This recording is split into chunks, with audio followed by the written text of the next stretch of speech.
Okay, noting the time and the presence of a quorum, I call the Acton Boxborough Regional School Committee to order. Good evening, everybody. Thanks for coming tonight. Amy Krishnamurthy, the chair, is not feeling well, so she asked me to chair the meeting tonight. So, first item of business is the introduction. We have annual spring elections for the town of Acton. The election is March 27th. The Boxborough deadline to submit papers is April 3rd, and the election is going to be on May 22nd. The third thing on the agenda is a big thank you. Dennis Bruce isn't with us tonight, but I wanted to thank him for stepping in to fill out the portion of the term this year. It was great of him to step up and do that, and we will have a token of appreciation for him when we see him next. And then I also wanted to thank Deanne O'Sullivan. This is her last meeting tonight, at least sitting up at the table. Hopefully not the last time we see you in the room. But Deanne, thank you so much for your service over the years. It's been 2 terms, right? 6 years? Time flies when you're having fun. I know I've had the pleasure to work with you on a number of subcommittees. We worked on policy together and financial budget subcommittee together. And you've been very busy over the years of your term on the school committee, and it's been really fun to get to know you, and thank you so much for all of your hard work over the years. It's a tough job, as we all know, and we really appreciate you stepping up and taking that on for so many years, especially with kids at home and demanding family things going on. It's a big time commitment, so thanks very much on behalf of the committee.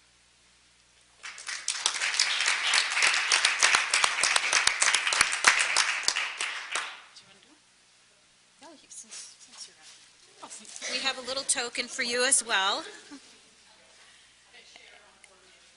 Yep, the chair will be in soon.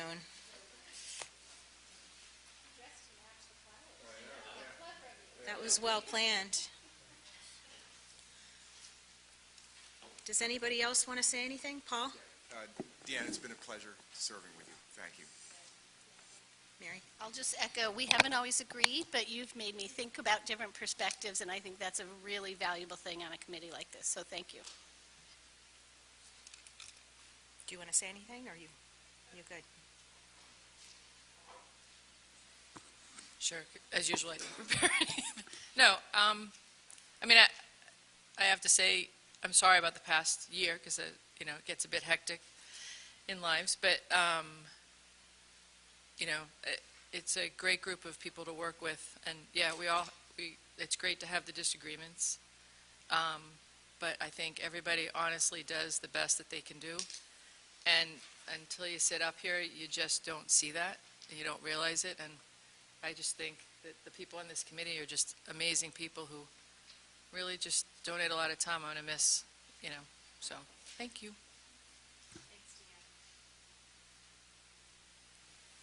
Okay, next on the agenda is public participation. This is the time in the meeting that anyone from the public that has anything they want to mention to the committee can step forward, as long as it's not on the agenda, and we ask you to limit it to 2 minutes.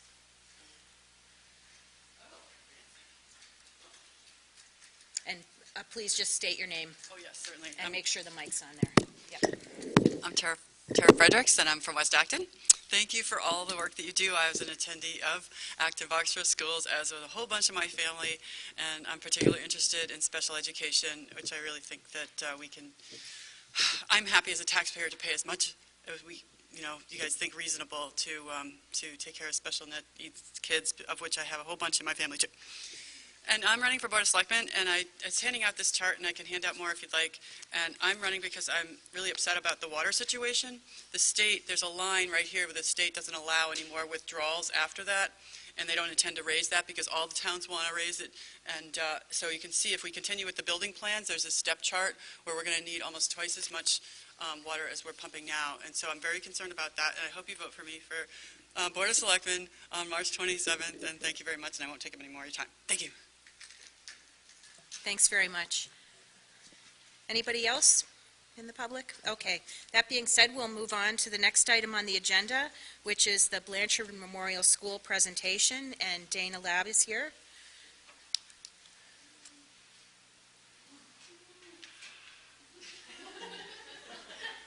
It's nice to see the Boxborough contingent here. I miss you guys. Welcome. Hi. Yeah, right, claps, okay. Good evening, members of the school committee. Want to take this opportunity to thank you for allowing us to come up here and present our 2017-2018 school improvement plan. I'd first like to acknowledge the school committee, school council membership, some of who are present tonight. So I'm going to begin with our ad hoc member and my partner in crime, Dr. Tower, who's going to be leaving me, but it's okay. And then our Boxborough parent reps, Adam Klein, Claudine Lesk, who's actually in the audience, if you just give a little wave, thank you. And our Acton parent rep, Alyssa Weiss, who will be presenting today. And she replaced Tessa McKinley. Our teachers are Jill Newman, Connie Long, who's here, little wave, and Karen Crockett as well, who's here tonight. Thank you. And our community members, Mary Pavlik and John Fallon. And before I begin, I want to give a special thank you to Adam for creating this Prezi that you're about to view. Every year starts out with a lot of excitement when we begin to build our school improvement plan. However, the one thing we started struggling with at the close of 2017 was how to keep our goals from feeling isolated. And I'll give you an example of that. So we've had over the last few years curriculum goals around math and ELA, and I'll use math as an example. So if we were interested in piloting a new math program or embarking on professional learning around mathematics, we were trying to figure out how we could involve the stakeholders in that process and how we could make connections with them. So we decided to take a risk, and we put people at the center of our plan, the stakeholders, the students, staff, and families. This became our voice. We wanted to give each of them a voice, and we built our themes and our strategies of social emotional learning, curriculum, and communication around them so that they would interconnect. Typically, those would have been our goals, and we decided to take a step backwards and make the people that make that work our goals. This being our school improvement plan for the current year, it is a work in progress, and we will share broad brush strokes in order to give some ideas about our hopeful outcomes, some successes, and identify areas that we've learned that we need to improve upon, and hope to paint a little bit of a picture of our school. So with that said, I'm going to move right into our first part of the community, which is our students, social emotional learning. So we discussed the social emotional learning piece around students. We started this conversation a number of years ago and really started to ramp up with the faculty at the beginning of last year. We talked a lot about how we can make school more relevant and engaging for students. And some examples from this outcome were that we wanted to, in the past we've offered prototype conventions where students work through the design and engineering process of creating a product maybe that doesn't exist to solve a problem or improving on one that does exist. We looked at, we had the Stand Up for a Cause, where students would learn about a cause that was important to them and teach it to their peers. And then we also wanted to move into some areas where students could show their talents. And an example of that would be some of the talents in special areas. So we've really asked them to share that with other members of the community. We began doing student-led conferences in some of the younger grades, and it really took off. Recently, a lot of the students have shown a lot of excitement in uploading their own work in certain apps, such as Seesaw, which is a digital portfolio for those of you who might not be familiar. Students still need prompting to show their independence in these areas, but we feel like they've made strong gains grounded in this goal. And I'll give you an example, outdoor learning. We did an outdoor learning day in November, and it ended up being amazing. We were able to show students that learning wasn't just out of academic books or within the four walls of a school, that they could really take it outside in a way of living that showed noticing the world around them and finding joy in inquiry. The next piece for students was around curriculum. And again, I'll talk about the outdoor education piece. Using different skills from those found in the classroom, students were able to excel in the area of outdoor learning and were able to perform in ways that were different from traditional classroom experiences. We've seen an improvement in grit and resiliency, persisting when the concepts or the skills become challenging, and working through that discomfort. We began using yoga a number of years ago and started looking at experiences such as the empathy game in order to use that for problem-solving opportunities. Students are using growth mindset language such as not yet, and some examples of that would be Dr. Tower and I meet with every student in the school for student luncheons, and so we meet with a half a grade every Monday. And we were in there talking about something, I don't know what it was, and one of us gave a misinformed answer, and one of the students turned and said, "That's okay, you're still learning." We've been doing number talks in some of the earlier classrooms, 3-act lessons in some of the primary grades in math, which offers multiple opportunities for different ways to solve the same problem. Opportunities for students to create the math problem of the week. That's for peers to solve. We include that in each week's announcement, so we'll have a primary one that any student can submit for, as well as one for the intermediate grades as well. Around communication, so author and educator Stephen Covey said, "The main thing is to keep the main thing the main thing." Our STAR values of support, teamwork, attitude, respect, and responsibility are our brand. Jim Collins from the forum discusses aligning actions and value statements, saying, "There are 3 elements when crafting your mission: a reason for your existence, a setting of unchanged values, and aspirations for the future." And the children are our reason for our existence. They're our future. And with our guidance, we want to instill a solid foundation in them of core values with them to inspire them and to provide the tools necessary to make the most of their future. So our brand is our STAR values, as I said, and it's been a part of Blanchard for a long time. I think we've really emphasized the language more over the last few years. We've tried to include it throughout the day, and the students that have grown up with that language are really living it at this point. We've moved away from just recognizing a few students, such as in student council, where maybe there's only an opportunity for a handful of students, to now welcoming many students to participate in community fundraisers, helping them with integrated projects, and giving them opportunities to lead kindergarten tours and share their experiences. So we wanted to create more opportunities for more students, building our culture and holding everyone accountable.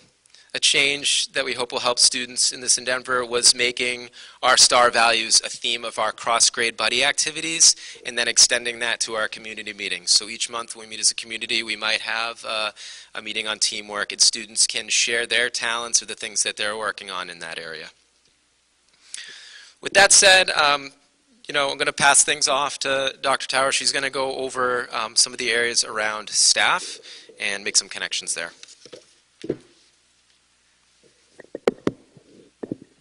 So if our focus was to help students understand the STAR values, we intentionally wanted the staff to make sure that they understood the STAR values and how to emphasize that with the students on a daily basis. If any staff member saw a student being unkind or teasing or pushing or being noisy in the hallways, every staff member could tell them, okay, what STAR value have you broken and why? And so the students started to own it because the teachers started to emphasize it with much more focus. Second, we worked as a staff to develop PBIS. One of our new psychologist wanted to start this initiative, which stands for Positive Behavior Intervention and Supports. And so we had multiple conversations throughout the entire year, once a week, to decide what are our expectations for the common areas, what is the language that we're going to use, how are we going to show that these expectations are universal. And that's been really great for the staff to have to come to agreement and consensus on what we do expect for students throughout the school. Curriculum. In terms of curriculum, we're doing the usual review of ELA and trying to align all of our writing by grade level and working on reviewing the math programs to decide what program to choose for a pilot. But the staff really wanted to focus on a book study to bring them together. And they chose the book Teasing, Tattling, and Defiance, which is a responsive classroom book. And it was great to allow the staff to drive that because they were very invested. And they had terrific discussions in the professional building-based development about why are children misbehaving, what are we missing, what are the triggers, what can we do to prevent it. How can we reflect on it? And then how can we re-engage and motivate the students, which is a lot of the SEL work that we were doing as well. So every time that we had a chance to do the school-based professional development, that's what we focused on as a school.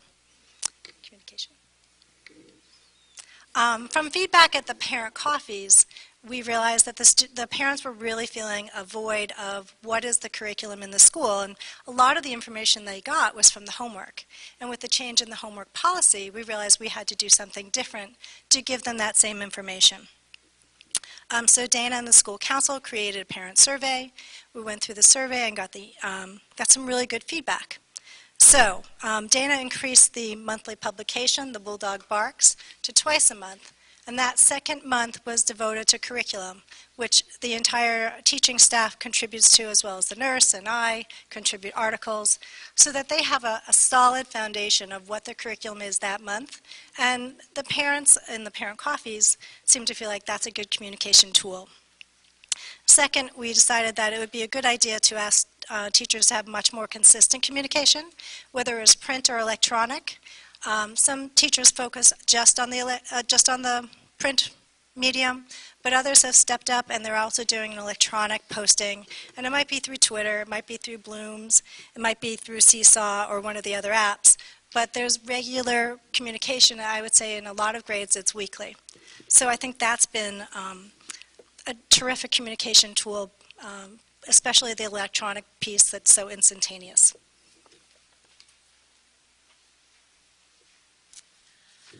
For families, the parents have had, for social emotional learning, we had the most successful auction ever this past year.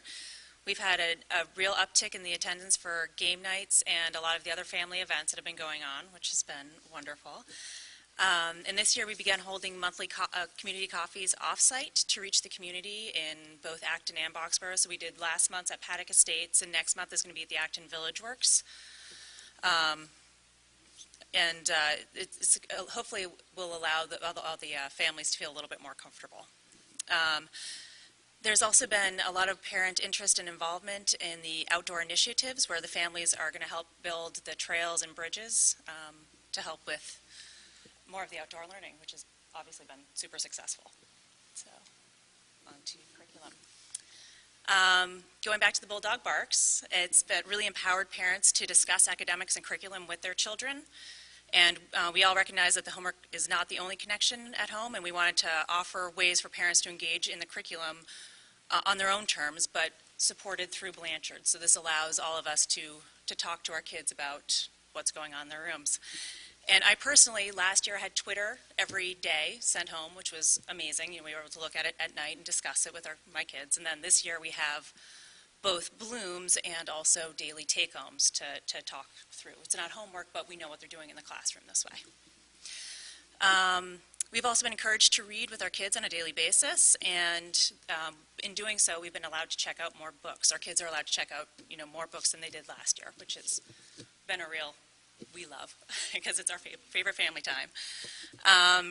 And parents are also taking advantage of district learning opportunities and inside the building ones as well. For example, Connie Long gave 2 parent presentations on digital citizenship, and our PTF helped coordinate the viewing of Screenagers, which I'm sure you guys all know about and is a huge hit, and looking forward to seeing it personally. And on to education. We're in the process of developing ways to make our school more accessible for the whole community. And the basis of our next goal is how do we plan to help parents become more involved and feel engaged with the school community. It was indicated by our parent communication survey that supporting new families should be a top priority for our school. So that is what we're working on right now. Next. So we know this is a picture of the current year of our school improvement plan, but as Alyssa alluded to, we are looking at next year as well. And so we feel like we're in a pretty good place with our communication. We've made the determination that we're going to move more towards a cultural focus. So that'll be our goal, one of our goals that we're going to include for next year. So in closing, we wanted to paint a picture. It's difficult to do with just words, and we know that words can only get you so far, but pictures are worth 1,000 words. So, crafty. So I'm going to leave you with a snapshot of our school improvement plan in action, and then I can take any questions that you have. Oh, we're not getting any sound. Oh, okay.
Thank you.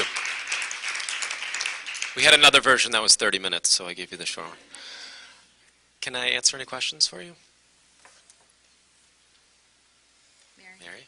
I don't have a question. I just want to say that's just so inspiring. I want to come back. Thank you. So, thank you. It's nice to see what's going on in different schools because I don't get to spend much Sure. time in any of them. One of your earlier slides, the SEL, social emotional, you have the phrase joy of inquiry. And I'm just wondering, I remember an article from Susan Engel, I think, who was talking about the parameters by which we measure success, and she was suggesting an alternate set of parameters, one of which was inquiry, and I was just wondering if that was kind of grounded in Susan Engel's work. I think that, I know for me it came about, I took a class through Joe Bowler last year from Stanford, and a math class on how to teach math differently. And so I was taking it as a student, and it really changed my perspective. Karen and I being the curriculum leaders, she's concentrated a lot on literacy and I've concentrated a lot on mathematics. And I got to be honest, I was leaning a lot into the discomfort with that initially. It was not an area I felt confident in. And the nice thing that I learned through that was how to play with numbers and really get a good number sense. And so I think that joy that came out of manipulating numbers and thinking differently about how to approach a problem was something that became a trend as more folks had an experience with that. And a lot of the articles now are talking a lot about how to approach curriculum differently and bring some of that into school. So I think that was just one piece. Yeah, it sounds exciting. Thank you. Yes, Eileen? Maya and I will just talk about here this kind of very creative staples. They noticed! Yeah, and this kind of We got rid of straws too. wonderful creative presentation. I've just seen this the first time in school committee meeting. Thank you so much. Thank you. Appreciate it. Thanks. Yes, You really get a wonderful sense of what it's like to be in your community, not just from the slideshow, but because the way you structured things where you had these 3 areas but showed how they're impactful on 3 different sets of stakeholders. I really like that. It's very helpful and it's exciting. So thank you so much. Thank you. I think it was really helpful for us too. Yeah, Tessa was the one that actually came up with the original idea of that, and we all just ran after it. It really helped ground our thinking, so we've decided to stick with it. Is that what you were going to share, Tessa? I was just going to say thank you for putting together. I laughed, with that. Like, this is from what we worked on last year for this year, and so it's nice to see in action how you put it together. Because in the past I was on school council and followed it through all the way to the presentation, and so I didn't get to do that this time. So good job. Thank you. No, it was really nice. We talked about actually changing and going in a different direction, and everybody 100% agreed that we wanted to continue on the track that we were on, that it just really seemed to be working for us. We were struggling so much with how to ground and connect everything, and that really helped with that. And it is a lot of fun being in our building. It's hard to be a principal, but 90% of the time I'm having a blast. So it's been really great. Yeah, it's a great community. Thank you very much. Okay, thank you Boy, guys. Thanks. education's changed over the years. Jeez.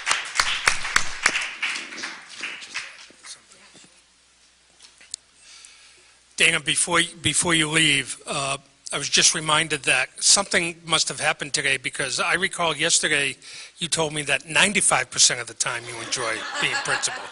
So I'm a little concerned about that. But I did want to comment. I had written down some comments during your presentation, but following on norms that we've established, that the school committee has established, I'm not going to repeat them because everybody has already mentioned them. But the one thing I do want to, it struck me, is that as a school committee, excuse me, a lot of the work you do, especially publicly at these meetings, and actions you take are in large part technical in nature. And you don't get to see a lot of these types of presentations. But I want you to know that the work that you do every time you meet throughout the year enables the administration and staff and our families to provide the kind of experiences for our students that you witnessed during this presentation today.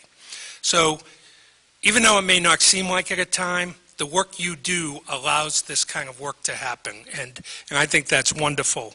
I want to thank the Blanch School Council, the parent and staff members who are here tonight, Dana and Karen for a great presentation. And then one last comment. I'd be remiss if we did not publicly congratulate Dr. Tower on her appointment as the new principal at the Summer Street School in Lingfield. Not yet, effective July 1st. But clearly, AB's loss is Lingfield's gain. So thank you, Karen, for all your years of service.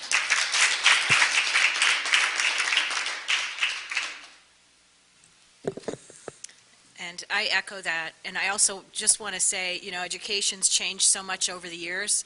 back in the olden days when I went to school, I kid you not, my desk was one of those old-fashioned desks with the inkwell and the seat in front. I'm not kidding. I mean, I'm not that old either, and we sat there the whole day in that desk. That's what education was, and to see a presentation like this, boy, our kids are lucky.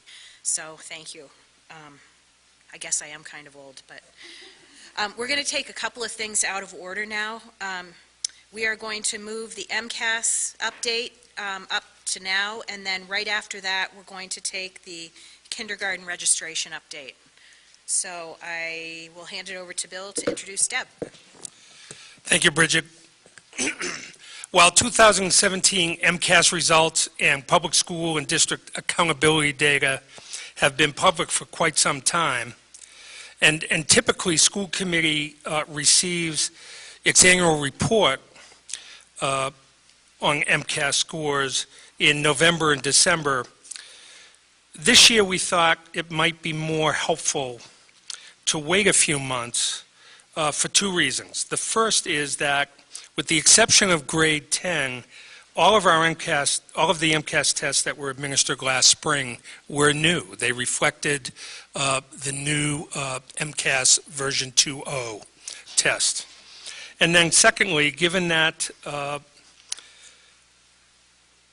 there will be even some more changes this year for MCAS 2018, which is starting in just a couple of weeks, we thought it would be helpful for Deb to give a brief report on 2017, but give you some insight into what's going to be happening in just a couple of weeks for 2018. Thanks, Deb. Great, thank you, Bill. All right, so in your packet, there's a memo that describes a lot more in each of these sections, so I just want to highlight a few things publicly, and can certainly take any questions you have after that. So as the letter from the Department of Ed to parents stated back in the fall, this is the first MCAS. It's called MCAS 2.0, or the next generation MCAS, and it's one measure of a child's learning. And what was significant about that was it really aligns with Acton Boxborough's standardized testing statement that we prepared back in 2015. So these 2017 test results are a new baseline upon which all districts will now look to as future years as a measure. I did a little digging. I went back to 1998, 1999 to see how we fared when MCAS first came out. And interestingly, our math at grade 10, 61 to 70% of students achieved proficiency or above, and for English language arts, it was 73 to 74%. So you can see what the trajectory is over time. So this is, again, is a first baseline for us in this area. One of the other things that the department stated was that these tests should not be compared to last year's tests because they are two very different tests. It'd be like comparing our apples and oranges. I do want to explain the left column just a little bit because I think in the memo the colors weren't quite as clear. So last year, for 4th and 7th grade, both those two grades took what we call the computer-based test. So we could have taken all of the tests on the computer last year, but Acton Boxborough decided to follow the phase-in. And so just 4th grade and 7th grade last year took the computer-based test. This year, we have been told 5th grade and 8th grade do need to take the computer-based test, so they will. But we've also chosen to have 6th grade take the computer-based tests, given sort of where our students are technologically, and also our capability to be able to support testing in 6th grade on the computers. We are still, though, proceeding with 3rd grade using paper-based tests. So that's the column designations on the left, and I'll review that again at the end. But just so you can see that the phase-in that we're following for the computer-based testing. Our legacy tests, so at 10th grade, this is what they're calling the old test, the legacy test. Very similar results to all the years that we've had in the past for both 10th grade in ELA and in mathematics. And also our science, technology, and engineering scores are very similar to previous years. Talking about the spring 2017 accountability levels, this year the state did not give accountability levels for elementary schools and for middle schools, grades 3 through 8, because of the next generation testing. But for the high school there still was an accountability level, and this year the high school was in level 2, and as the memo explains, you can get into the weeds here, but back in 2011, new standards were set for having the achievement gap by 2017. What happened for Acton Boxborough at the high school was that they achieved that gap in 2016. So we surpassed what we needed to do in 2016, and so then we fell back a little bit more than 2.5, and what happens then is then you don't get the points for the PPI, the progress in pupil calculation. So it's a mathematical formula, but it doesn't mean that Acton Boxborough wasn't still performing the way we were. We just surpassed what we were supposed to do the year before. So that's one of the reasons why it's at level 2. Interestingly, as you know, ESSA, the new version of NCLB, is looking at states to have a new accountability system. And this is one of the reasons. It's broken.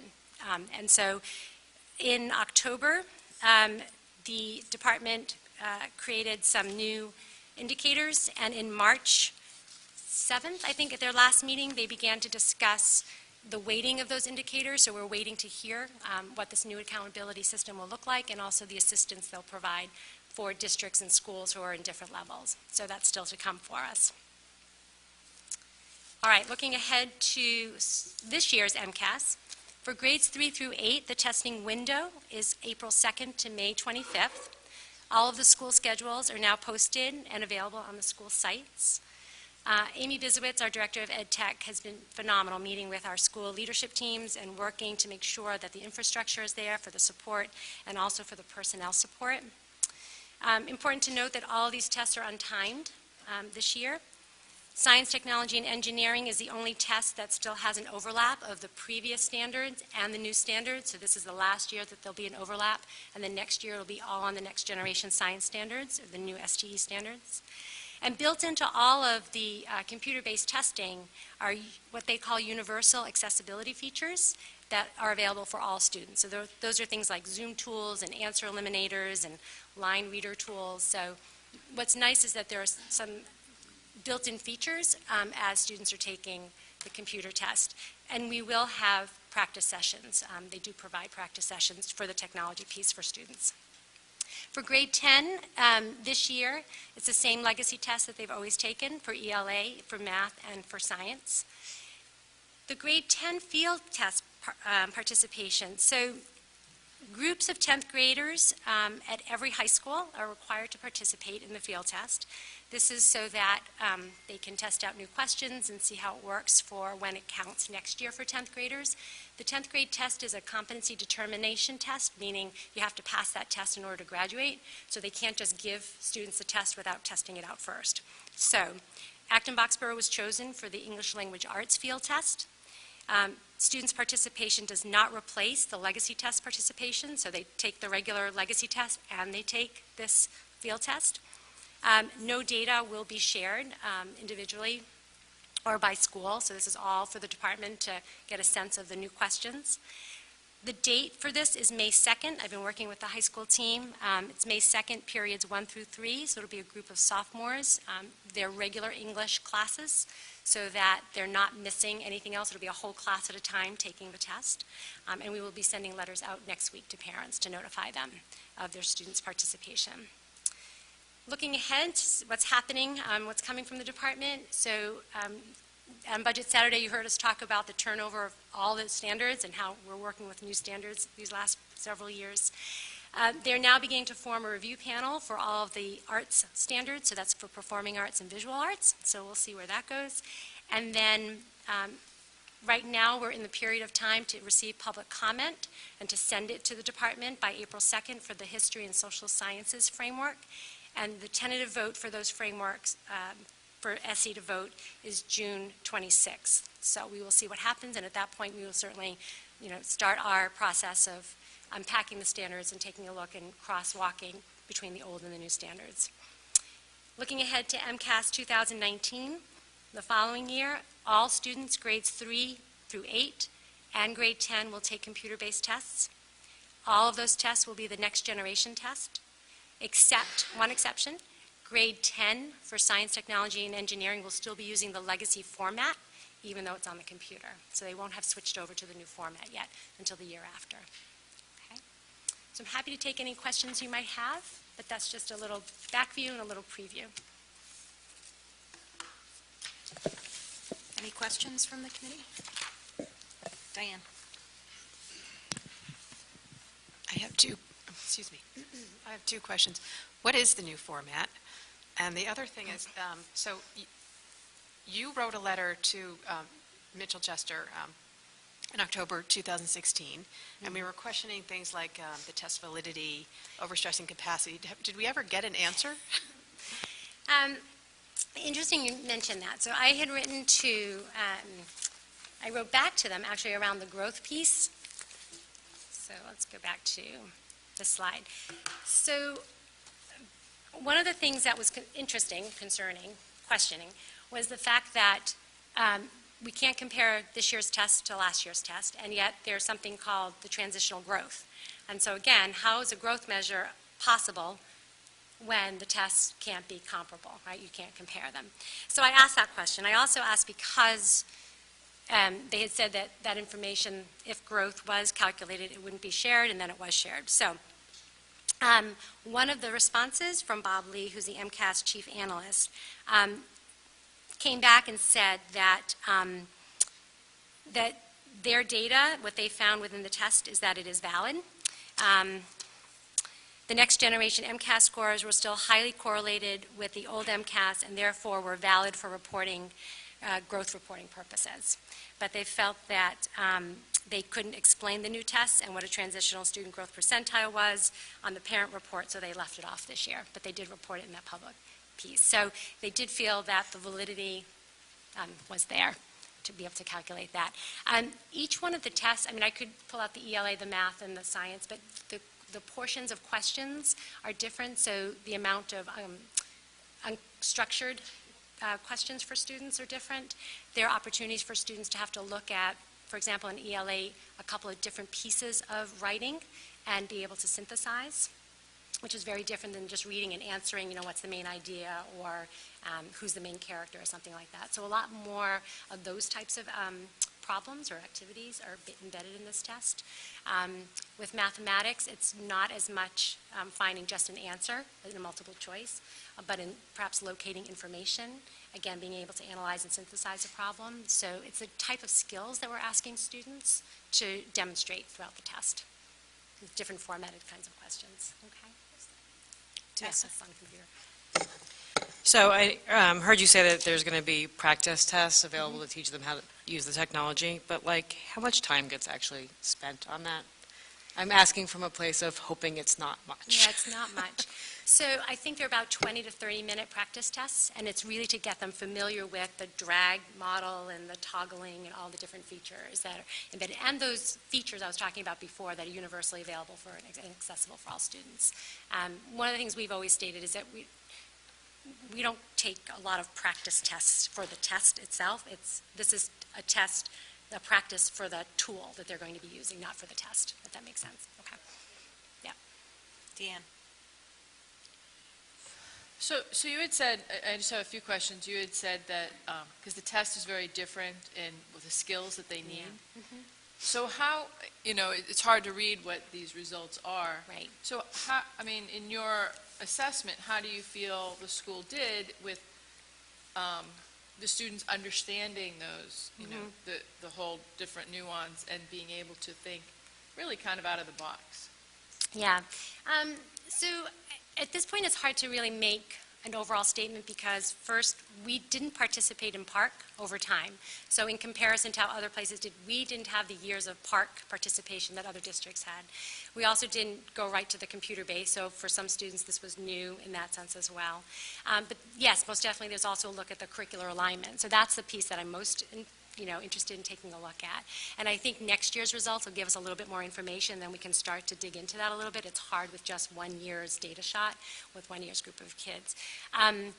But one of the things I do know is that the things that we're focusing on are these very types of things that they're asking students to do, like synthesizing information, looking at a visual representation of something and a print, and making sense of those two things together. So as time goes on, I think just like we saw before, that will improve in those areas. But pretty comfortable, especially when I look, I don't understand the math formula. They didn't share the math formula, but I'm looking at the growth piece. And if we're on or above in almost all of those places, that makes me feel a little bit better about our progress. Yeah. Sure. So I know what's great is our district's not like overly obsessed with MCAS results, which is great because it's really about just teaching the kids, and we know that we know how to teach the kids. I guess I just have the question, do we ever, outside of MCAS, do we evaluate how the students are doing over time, right? Because I know we've changed the programming, preparing students for the junior high and preparing for the high school. Are we assessing how those 7th graders are doing compared to other years, as well as 9th graders? Do you know what I mean? That it just feels, I have a gamut of students. It feels as if they're not, the preparedness for, say, the junior high and then to the high school is definitely changing. So are you evaluating that, how well over time, right? So how well the 7th graders this year, say, are compared to the 7th graders last year for the junior high, and how well the 9th graders, and 10th graders are comparing to previous years in the high school? So you're talking about collectively as an aggregate, individually, compared to, their cohort? I'm just trying to get a sense of what you're... I mean, it's probably too much to go into individual details in general. Yeah. So one of the things, we look at sort of benchmarks, where we want students to be. So for example, when we're looking at students coming from the elementary to 7th grade, so there are benchmark assessments. For example, let's take reading, for example, and those assessments go in students' folders. Those in 6th grade go to the junior high, so that the teachers there have a sense of where students are. So I think that piece, most definitely. And I think teachers, the very beginning of the year doing a whole class literacy assessment gets a sense of where that class is. But we have different students every year, so that's another whole, variable in that as well. And then one of the things that we've been wrestling with are the change in all the standards over the last 6 years, too. So yes, we're taking a look at the cohorts, but we're also making sure that we're cognizant of all the different factors that have been part of that equation. Is that okay? Because I guess the reason I bring it up is I know, so I have a 6th grader, and I know I've talked to other schools in regards to 6th grade, and the teachers are shocked at their ability to spell, say, because shocked in a good way or their ability to spell over time. So they're just finding this 6th grade class isn't as strong as spellers as other years. And so it's those kind of things, because the curriculum does change. I mean, we've changed it over time. What we're requiring the kids to do in elementary school, getting ready for the junior high, and then I don't see it as much in the junior high getting ready for the high school, but I do see it a lot at the elementary level. So that's all. Yeah, so I just to answer the spelling piece, I would say there's probably a couple of different factors there. And one of them being some of the types of writing that students are engaged in, not just in school but outside of school, as a piece of that. So, yeah, that kind of writing. And sort of the expectations. Yeah, becomes part of it. Yeah, most Any other definitely. questions? Eileen? Hi, Deb. So I have something here, something I don't quite understand yet. So you're talking about legacy test is just a traditional paper-based science, ELA, and mathematics test before. Well, no, because the next generation test can also be paper-based, so there are two different things. So they're moving from the legacy test to the next generation tests, or MCAS 2.0. And then we have choice whether or not we want it to be paper-based or computer-based within the next generation test. So they can be taking paper-based next generation. So legacy test with next generation computer test. Is the first version of MCAS that we are familiar with up until they started making the changes this past year in the test format and the types of questions. Okay. So go back to some, up to spring 2017 accountability result. What is that STE means? STE percent? Science, Proficiency. technology, and engineering. Science tech. Yeah. Okay, I see. I read something else. Maybe we can discuss later. Okay. Because nobody else can see what I read the result here. Let's see. So I would like to you explain. We don't have any level signed except our junior high or high school. Our high school signed as level 2 school, right? Mm-hmm. But the other school, I think you mentioned once, and what is that again? I forgot. The accountability level. Yes. Yeah, so the accountability is based on another formula that the department has, and it's based on growth, so students' growth percentiles. It's based on achievement. At the high school level, it's also based on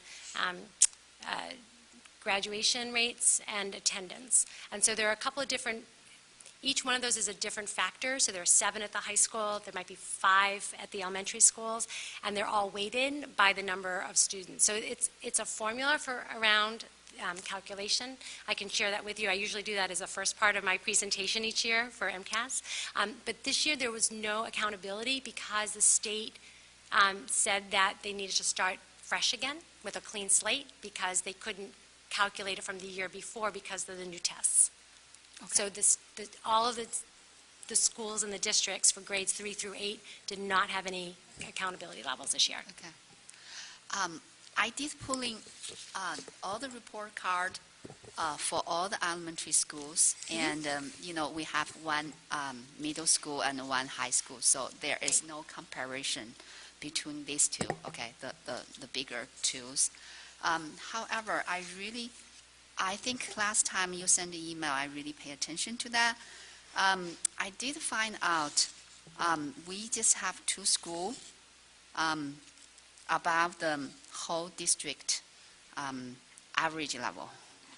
Okay, so the other 3, or maybe 2 above, and 1 is just around average, and the other 3 are below the district average score, from this whole pack I print out here. So I really want to mention Douglas School, which is one I really worry. So because I see the score is really far below compared to, of course you said there are some other factors, of course always some variations or whatever, but that school really worries me by many years, maybe a couple of years, 3 or 4 years of their, or maybe 2 years of their no homework policy at all. For even right now, 5th to 6th grade, I don't have any children there, but this is our district education. And so the data here really tell me something, so I just want to mention that.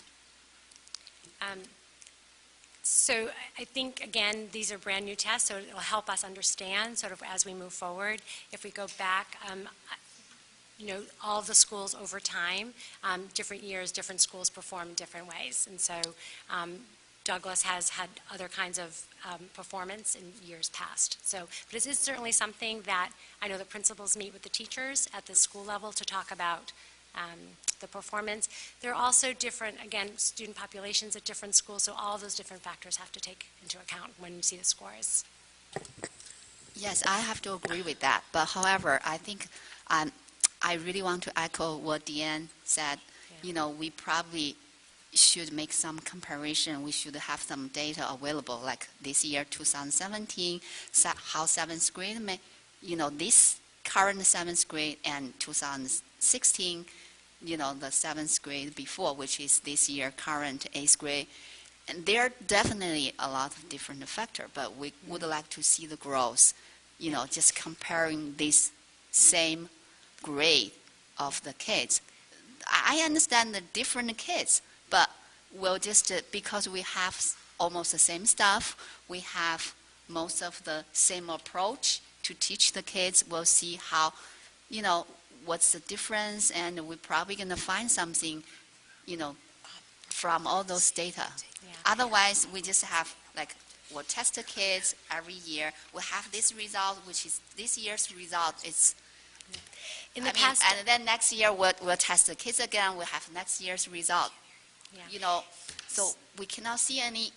How can we tell the difference?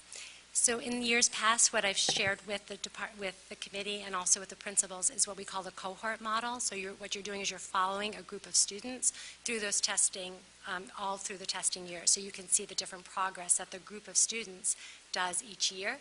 We also, of course, look at it, how did fourth grade do this year? Because that piece for us is the curricular piece. So we do have to look at it both ways, and we do. We look to see how a grade is doing, but that's the piece that's aligned for the curricular piece. Then we look at the cohort model, and I think I've shared those with you before, to look to see, especially subgroups, because that's another important piece that we need to look at when we're looking at data, to see how different groups are doing year to year throughout their time here at AB. Paul's been waiting here, Yeah. too. Thanks, Deb. I remember a couple of years ago, we wrote a letter, or you had, asked us to endorse a letter regarding Park and your concern about implementing it too quickly without them really field testing it and this and that. I remember one issue being the use of computers, asking the kids to use the computers when they really haven't been, trained or practiced on the format of the computers. And so I know a lot has happened in the past couple of years, and I see computer-based here. Yeah.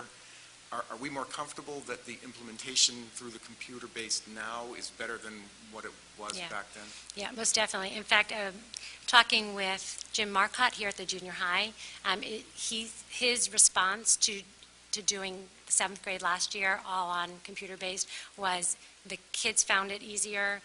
They found it easier. The glitches that we found in the Park pilot were gone. So they've gotten better at it, and we also think our students have built up their ability to take the test on a computer. So, but again, I think following that phase-in probably served us well in that regard. And the piece that's always so important, I know I feel this way, and I think our teachers do as well, we want to put students in front of something they can be successful at, right? So that's weighing that piece, So the scores might not be exactly where we want because we haven't had all that practice, but at the same time, we want students to be okay when they're in front of the computer. So it cuts both ways. Thanks, Deb. I'm good. One Okay. quick comment. Do I understand, though, the reason this year you didn't provide us with those detailed comparisons is because DESE said not to? Right. Because we can't compare 16 and 17 data? Yes, this is a fresh start. Thank you. Yeah. Thanks. Okay, thanks. I'm going to move us on now to the kindergarten registration update, which we're taking out of order. And Bill, I don't know if you want to introduce that or if Marie's ready to go. Thank you, Bridget. Yep. So there's a memo in your packet. We have our online registration system registration. The deadline was March 1st. So from the beginning of January until March 1st, we had our whole process with tours and the like. Everybody made their choices and registered by March 1st. And we have 302 students registered. Our projection was 309, so we're close. I put in the memo, we get between 15 and 20 new kindergarten students between now and September. It can vary. So we're feeling pretty comfortable about the total numbers. So we think it'll range somewhere between 305 and 320. The estimate was 309, but we really have enough sections for about 330, which you can see on the next page. So I show you that the class size will range between 18.8 and 19.4, and our class size guidelines are 18 to 20. So we're right where we want to be in terms of numbers of students. In terms of all-day kindergarten, 77% of the students who registered selected all-day kindergarten. That's actually higher than we've ever had. We've been right around 2/3 for years, somewhere between 60 and 67%. So we're at 77%. So 232 of the 302 students who have registered would like all-day K. What's hard about all-day K is because we divide our kindergartens across 6 schools, we have either 1 half-day and 2 all-days, or 1 and 1 in every school. So we have to make the numbers work within a school. We really have to have the option for all-day. For half-day. As you know, all-day is tuition-based. We do provide scholarships on a needs basis, but we have to have sort of the free option there with half-day. So we'll make that work and place as many as we can, and we'll have that done by the end of March. So at your next meeting, I'll let you know kind of how many are on the wait list for all-day by school and so on. We've certainly done well placing many kids in all-day over the last couple of years as we've added all-day sections. So there's a chart there. Blanchard's going to have 4 kindergartens.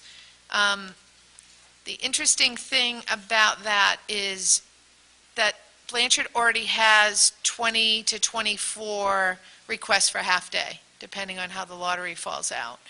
So there will be 1 half-day, but we're going to need seats for new kids who move to Boxborough, have a hometown guarantee, and want half-day. So we're likely to have one of the classrooms at Blanchard be a hybrid with a few students, a few half-day students, so we have seats for half-day students. Conant has 3 kindergartens. They'll have 2 all-day and 1 half-day. Douglas and Gates have 2 classrooms. They'll have 1 all-day and 1 half-day. McCarthytown is a little on the fence. We'll know after the lottery, but they're likely to have 2 all-day and 1 half-day there, as well as Merriam. That should say Merriam is going to have 2 all-day and 1 half-day. So in terms of the lottery, some years we have 3 or 4 schools that are oversubscribed and need to have lotteries. This year, it's mostly Blanchard. Douglas will need a small lottery. They are within 2 or 3 kids of the number of seats we'll have at Douglas. So 2 or 3 kids won't get into Douglas, possibly. Sometimes we still have siblings coming that haven't registered, so I hate to lock in numbers until we actually do the lottery. But Blanchard, the good news and the bad news, so 20 Acton families requested Blanchard who do not have priority to Blanchard. So we have, I think, 4 or 5 siblings of Acton students already who do have priority because they're siblings. So we have 20 students from Acton who selected Blanchard as their first choice. We're only at this time going to have room for 3 or 4 of them. So there will be a wait list of up to 17 students for Blanchard. We really can't add another classroom to Blanchard, move it from another school to Blanchard. So I emphasize this in the memo, and I just want people to be aware, because I think when we regionalized, there was this thought that Blanchard has all kinds of space. And we have gone from, last year we had 19 K-6 classrooms at Blanchard. This year we have 21. Next year we're going to have 23.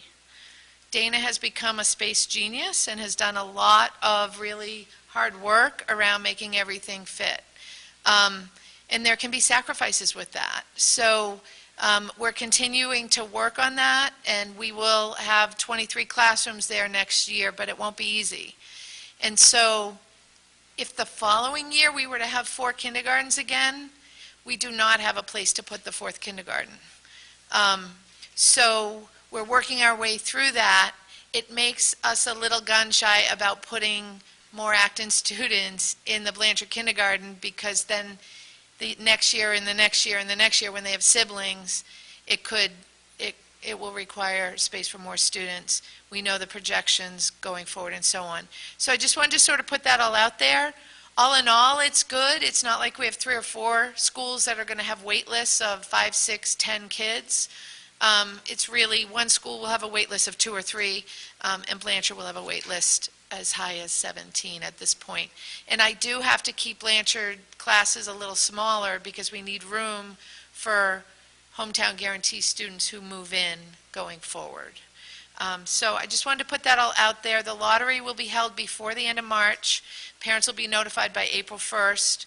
of their school placement and their all-day, half-day placement. That's a month earlier than we've done previously. Last year, we did it this way this year, so we're pretty good at getting it done in March now.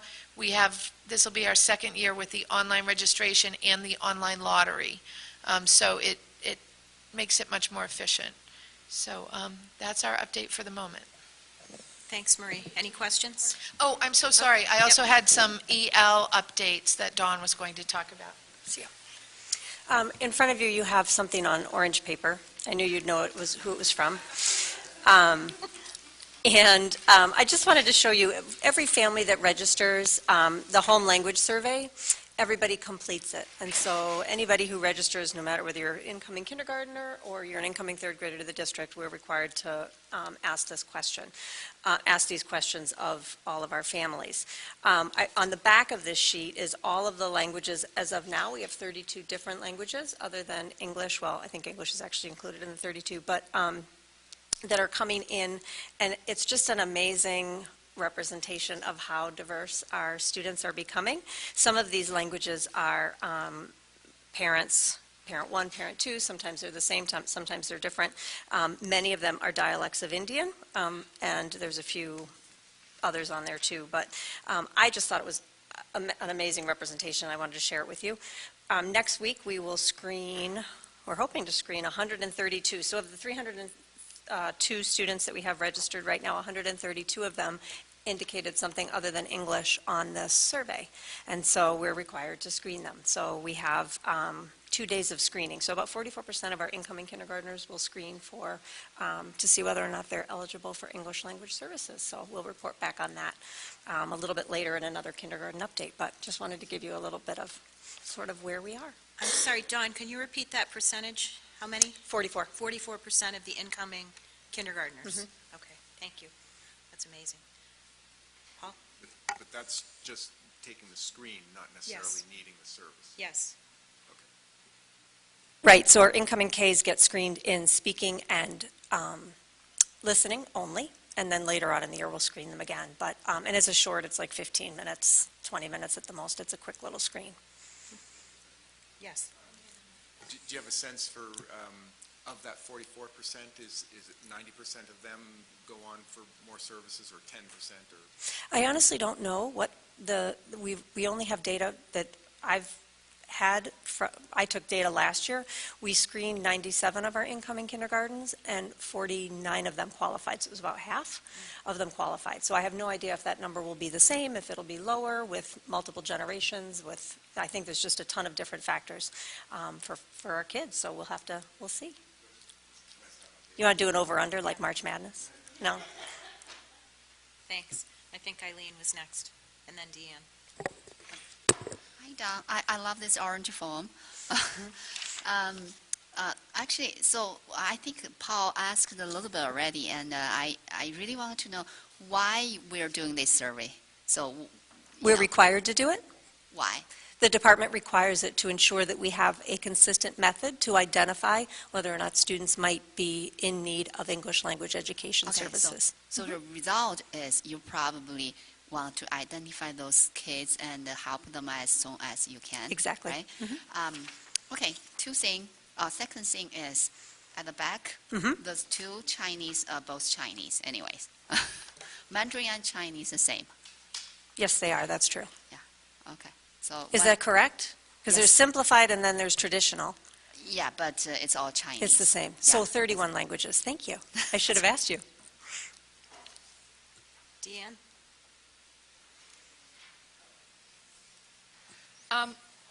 When you, it's for Marie really, because there's such a large population that's asking for Blanchard, do we find out exactly why because the one thing that was about regionalization was that we were offering both towns, right? So that Acton students could go to Blanchard, Boxborough students could go to Acton. How many Boxborough students asked for Acton?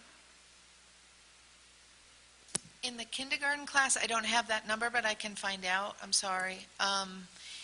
Overall, It's in the monthly report, but it's something like 60 Boxborough students are attending school in Acton, and 40 Acton students are attending school in Boxborough, or something like that. I can look that up. No, I as know, well. but how many in the incoming kindergarten class? Boxborough students requested Acton.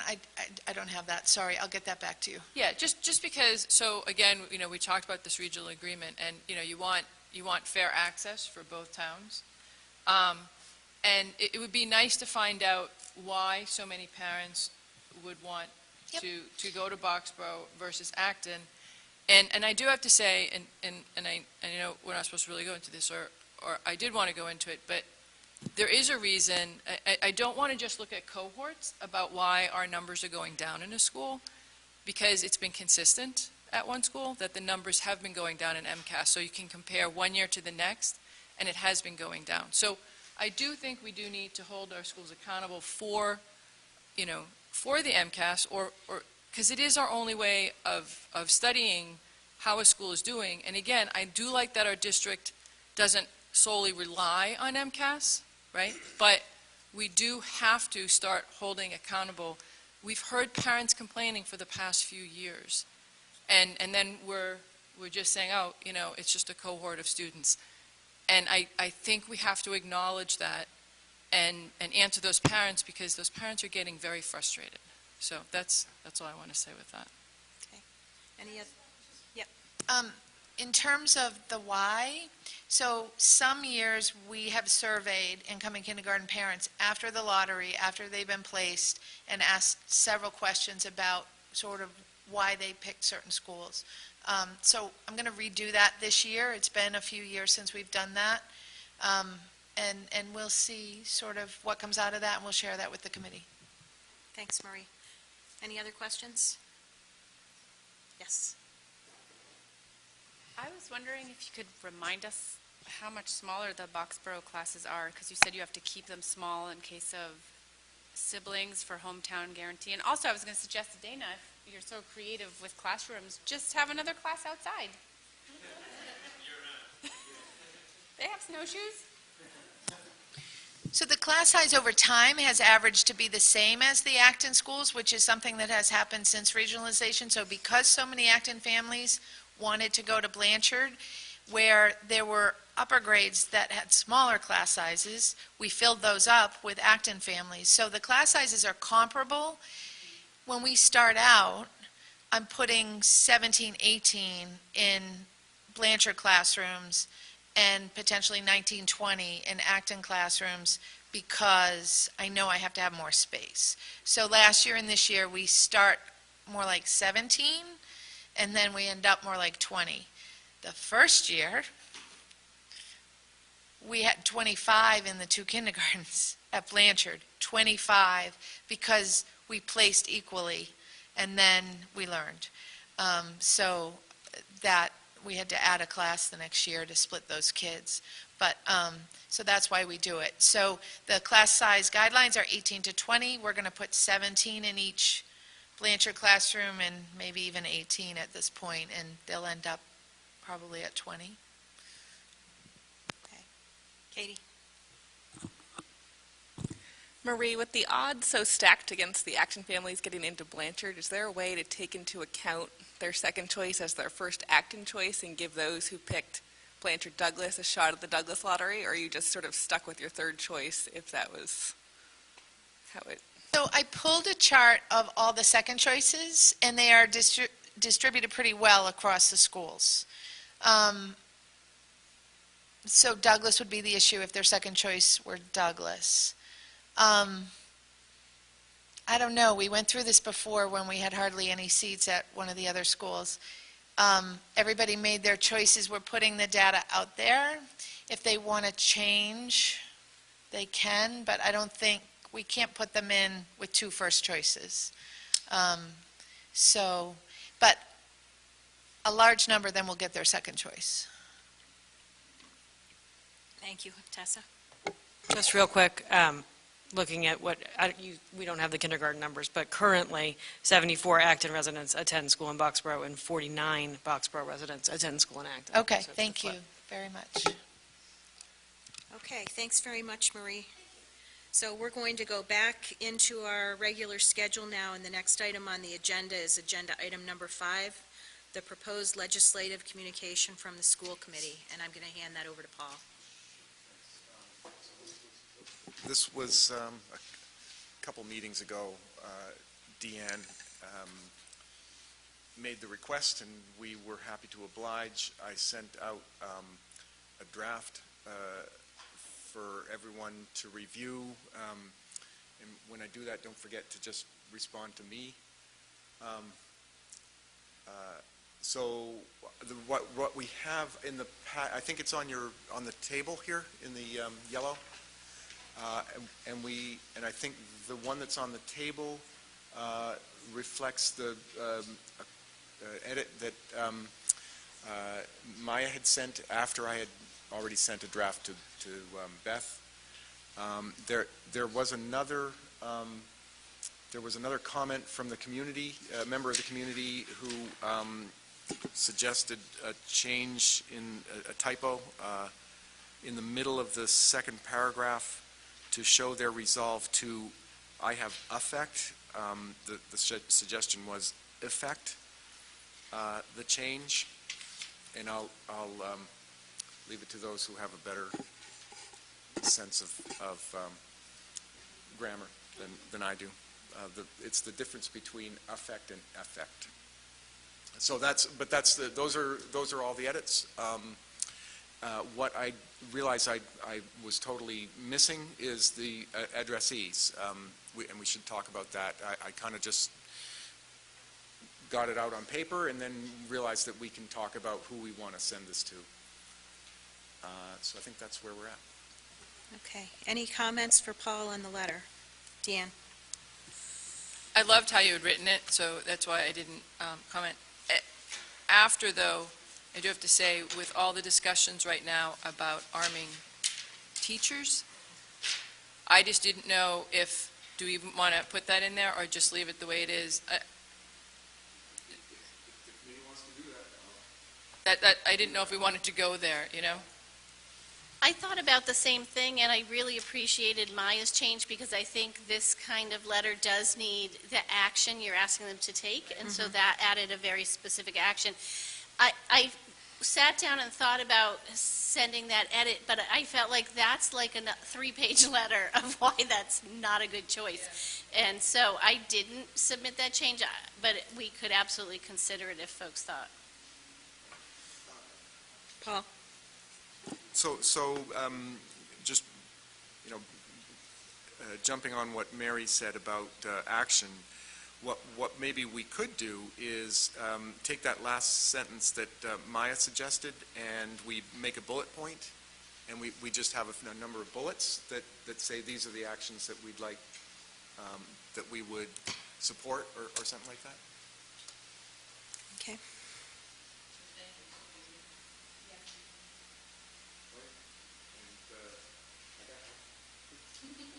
So who are we going to send this to? Senators and representatives, I'm guessing, right? Well, right now I'm thinking, at the federal level. And I'm just thinking because of jurisdiction, it makes sense to send it to the Massachusetts contingent, but I'm happy to send it to wherever we want to. Mary? I think we should do senators and representatives, but I think we should send it to the president and to the Secretary of Education. Okay. I'll second that. Yep. Okay, what else did you have there, Bill? Oh, signatories. So do we want to sign this individually as school committee members or have a signature by the chair on behalf of the committee? I have an opinion. Yeah. I think we should all sign it. I think more signatures is more powerful. I agree. Okay. Eileen? I remember I read from our email, someone asked us to do this together. I forgot what is that? Yeah. Oh, Maybe we did. I can got do one and I with them forwarded it to together. Amy. I didn't see a reaction, but Yeah, they'll- we did get one. I remember. I forgot.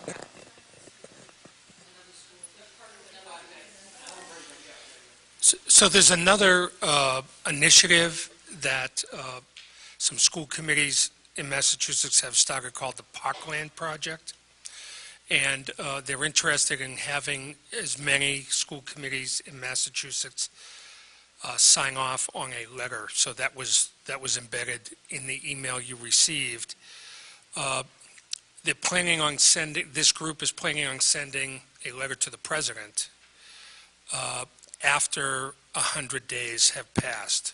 So there's time for the committee to discuss that at perhaps the next meeting. Thank you. Beth, could you remind us for the next agenda to add that on? That would be great. Mary? I don't think that should preclude us from doing this, though. I think they need to hear as much as possible. I agree. So, Paul, thanks very much for doing this. So just to bring some closure to it, it's going to go to the President, the Secretary of Education, our Senate and House representatives for the state of Massachusetts. It's going to be signed individually by each current school committee member. And where did we end up on bulleting points for action? I have one more round of edits to take care of. Okay. And if there's any other issues that we want to add on bullet, let me know, and just finalize it. Yes, it is. Yes, and it's the federal legislative contingent, not the state, but it's representing the state of Massachusetts, the federal level, yes. Yes. So we're not sending it to our state representatives? We're only doing it to the state representatives on the federal side? Well, we could certainly CC them. This is asking for congressional action, so. Right. Do you want to CC them? Sure. Okay. I just think there's more going on in the state level, so Yeah. we need to be informed about what that is before we say, do this, because they may have done it already. Because we're more progressive. Yes. Well, but on that, the actions that we're asking are at the federal level, and it's just informing the state of what we're asking at the federal level. So I Yep. don't see any conflict. No, I think that's fine. Okay, thanks very much, Paul, for doing this. Now, yes, Should I clean this up for next meeting, or are we good with I have marching orders, I have a feeling I know what I want to do. Yep. I can send it out, one more round of comments, and then I can just give it to Beth rather than wait for the next meeting? yes, but we'll have to circulate it for signature, and I think we also need to take a vote to accept this letter or to give you authorization Oh, okay, to all right, yeah. whatever. Bill has some suggested language, I think.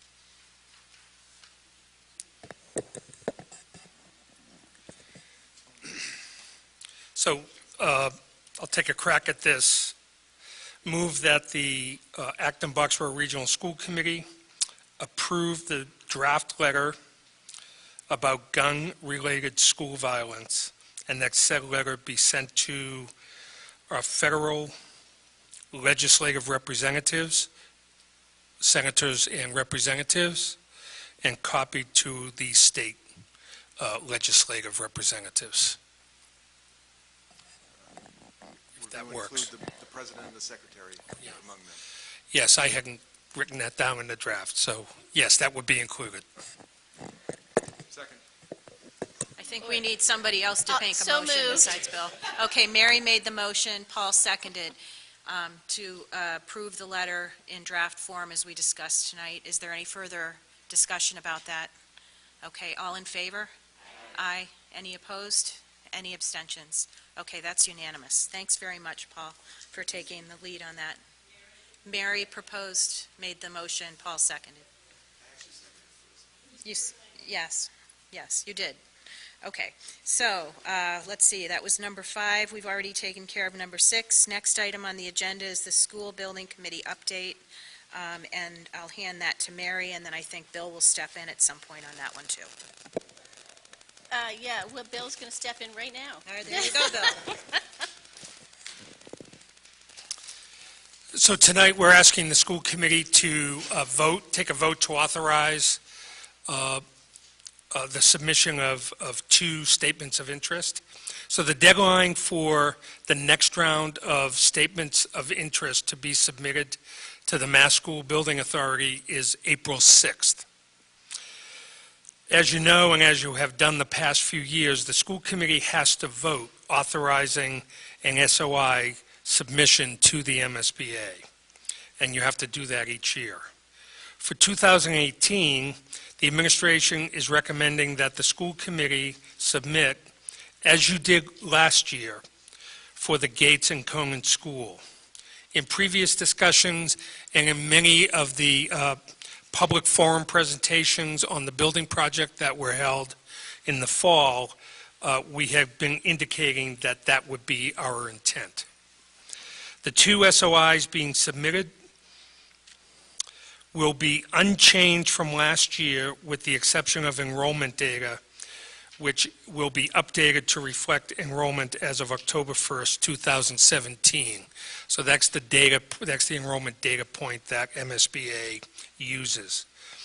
The required MSBA motion language is provided for you at your space, and that is right. That's in front of you. So we're asking for the school committee to make two motions, one for the Conan School and one for the Gates School. So the intent here, of course, 2 years ago, you submitted three, one for Douglas, one for Conan, one for Gates. As you know, MSBA accepted the Douglas School into invitation for feasibility study. We believe, and based on all of our conversations with MSBA and the actions that MSBA has taken to this point, that we'll be focusing on a two-school project, and MSBA understands it will be the Douglas School and either Gates or Conant. So that's why we're continuing, we want to continue to submit for Gates or Conant. MSBA would be expected to make decisions on the 2018 submissions sometime at the very beginning of 2019, so in the January-February timeline. We'll be well into our feasibility study, so we'll have more information then. But in order to remain on MSBA's, in order to have an opportunity to work with the MSBA on another project, and there's no guarantee, of course, we need to continue to submit the statements of interest on an annual basis.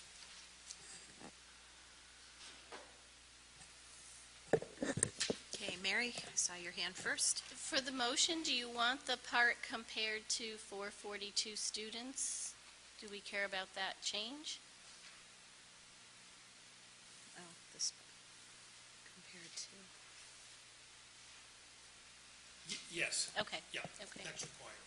So I'm ready to make a motion unless anyone else has. Okay.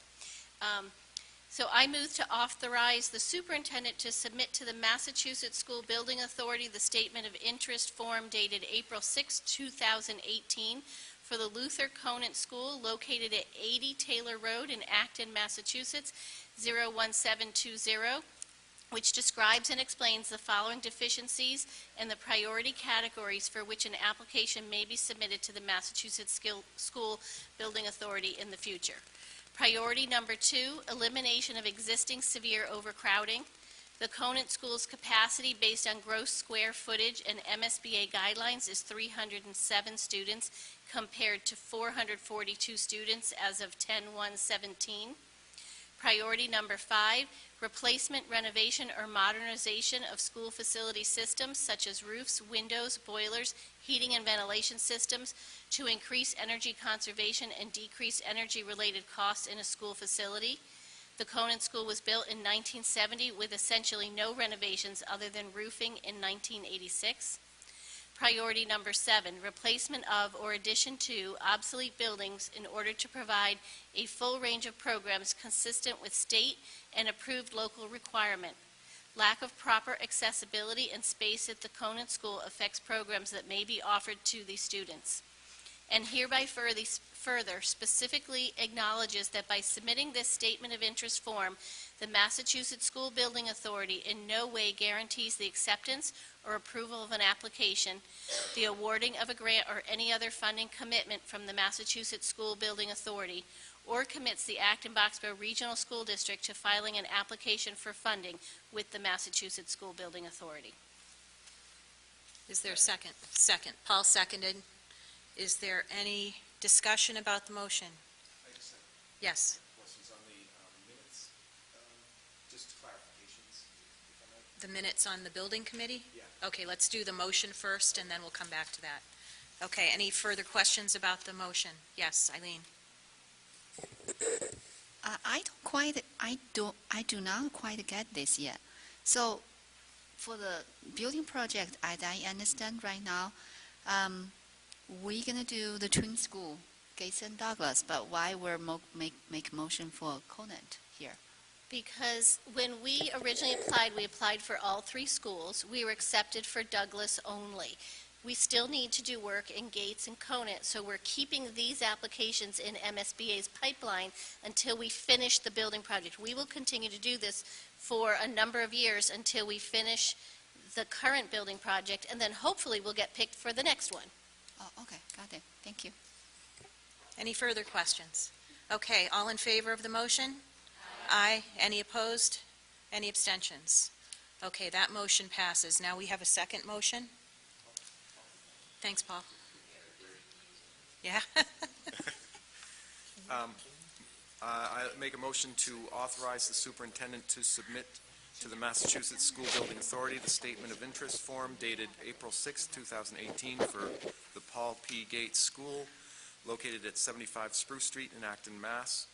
01720, which describes and explains the following deficiencies and the priority categories for which an application may be submitted to the Massachusetts School Building Authority in the future. Priority number 2, elimination of existing severe overcrowding. The Gates School's capacity based on gross square footage and MSBA guidelines is 300 students compared to 402 students as of October 1st, 2017. Priority number 5, replacement, renovation, or modernization of school facility systems such as roofs, windows, boilers, heating, and ventilation systems to increase energy conservation and decrease energy-related costs in a school facility. The Gates School was built in 1968 with essentially no renovations other than roofing in 1986. Priority number 7, replacement of or addition to obsolete buildings in order to provide a full range of programs consistent with the state and approved local requirement. Lack of proper accessibility and space at the Gates School affects programs that may be offered to these students. And hereby further specifically acknowledges that by submitting the statement of interest form, the Massachusetts School Building Authority in no way guarantees the acceptance or approval of an application, the rewarding of a grant, or any other funding commitment from the Massachusetts School Building Authority, or commits the Acton-Boxborough Regional School District to filing an application for funding with the Massachusetts School Building Authority. Okay, we have a motion made by Paul, seconded by Mary. Is there any discussion? Okay, no discussion noted. So all in favor? Aye. Any opposed? Any abstentions? Okay, that one passes unanimously. Thank you. Okay, Paul, you had a comment on the meeting minutes or a question? Yeah, just to clarify, in the minutes, in the paragraph that begins with Jason Cole mentions, I don't have it in front of me, he made a point about the MSBA does not address preschools, and I just want to make sure I understand that. So that's in reference to the enrollment certification. So you saw that information a couple of meetings ago, I think. So we agreed with MSBA on an enrollment certification for a project that would be for the Douglas School only, or a project that would be for a combination Douglas-Gates, and a third calculation, which would be a combination Douglas-Conant. So MSBA does not include any projections for the number of preschool students or classrooms that may be part of that facility. That will, those discussions with MSBA will come at the time that the building committee submits the educational program for a proposed project. And what happens at that time, MSBA acknowledges that they will work with districts to fund the portion of classrooms that are included in a school, preschool classrooms, And so there's no specific regulations that state number of classrooms or number of pre-K students. They want to have that discussion directly with the district. That's why I was asking. So it sounds to me like it's not that the pre-K is going to be excluded from the reimbursement formula. Not at all. Okay. We fully expect that whatever the cost that adds to the project will be included within the reimbursement rate. This is a quick one, just because I'm not familiar with the terminology. There's a paragraph beginning with Exhibit C. If we can pull that up. It makes a reference to a term, construction manager at risk. What's that? So in the state of Massachusetts, there are basically two methods for the construction of school buildings. The first method is called the design bid build process. So typically there are three phases. There's planning, there's design, and then there's the actual construction. That makes up the design bid build concept. The first phase of that, the designer prepares a fully detailed design for the project. The second phase is that construction bids are solicited based on that 100% completion of all the bidding documents.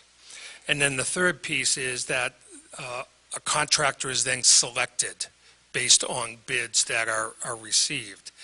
And the lowest eligible and responsible bidder, we're required to give that firm the contract. So that's a pretty typical model that has been used in this state. A model that has become more, in my experience, has become more and more popular is the model called CM at risk method. And this is really a two-phase selection process. So the owner typically selects the CM at risk firm at the outset of or early in the design stage. After conducting a selection process that focuses on qualifications and fees, not lowest bid, the owner executes an initial CM at risk contract with that selected firm. As the design progresses, the CM at risk firm provides construction management services, such as constructability reviews of the design, construction scheduling, and project cost estimates to the owner. At some point during the design stage, the owner and the CM at risk firm negotiate what's called a guaranteed maximum price for the project.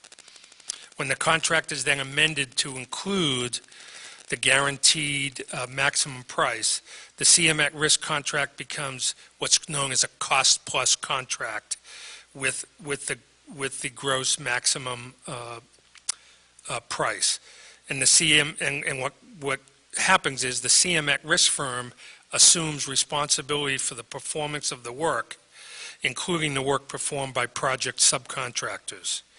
So the CM at risk firm comes in at some point during the design. So for a project similar to what we have been talking about or thinking about, sometime before or at about the time schematic design is completed, if this is the process that we would want to use, we would then go out and we would go through the process of selecting a construction manager at risk. The construction manager at risk eventually becomes the general contractor and builds the project. A lot of projects that can be complicated, projects that have a large cost. It's becoming more popular for a CM at risk methodology to be used because the firm that's actually going to build the project is involved early on and can make suggestions around scheduling, can make suggestions around constructability offer alternatives to the designer to be more efficient with costs. So that's something, this is something that the building committee will continue to talk about over the course of the next several months in terms of the methodology to use. Is that helpful? Yes, thank you. I wasn't sure if the committee was leaning one way or another, but it sounds like that doesn't matter because you're going to be talking about it. Okay. So I'm trying to remember what I read in the minutes, but I seem to remember that the MSBA, there's a financial incentive for hiring an at-risk manager, and did we forego that at this time? Is it a time-sensitive thing? It's not a time-sensitive thing. However, MSBA in the last, I think it's 12 months, changed their rules. And because it's becoming a more popular option, they've now eliminated the additional incentive. So there is not an additional incentive. There's not an additional reimbursement. The incentive was 1%, I believe. However, what the building committee will have to weigh is there an opportunity to build a project for less money using this methodology? And we just don't have enough information at this time. Certainly the building committee doesn't. And the owner's project manager, as well as the designer, will help the building committee walk through that process of making a determination. I just want to say that the folks at Minuteman Tech are offering tours of the construction site, and it was supposed to be Wednesday, and it got moved.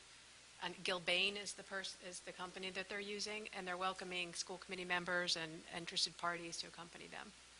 So, we might want to take advantage of that, and you can just... When you get the new date, would you forward that? Absolutely. Thank you. Yeah.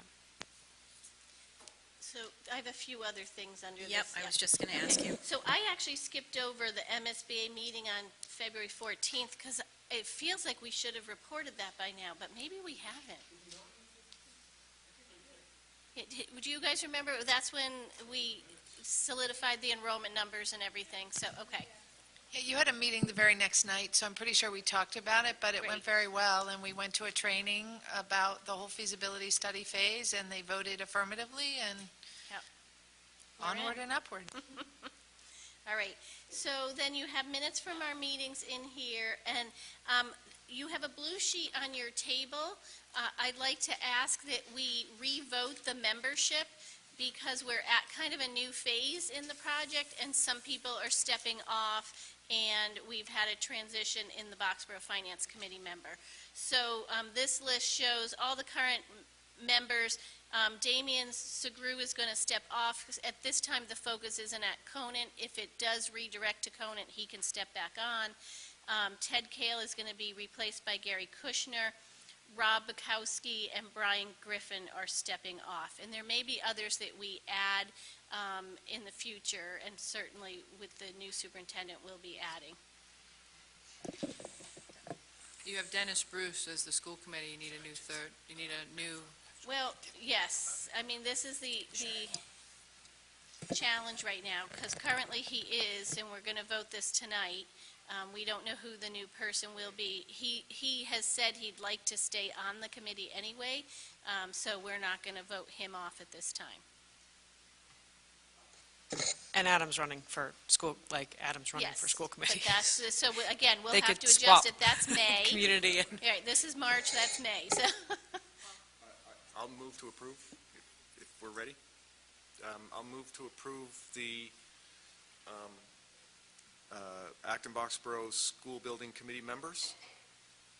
Should I read them? No.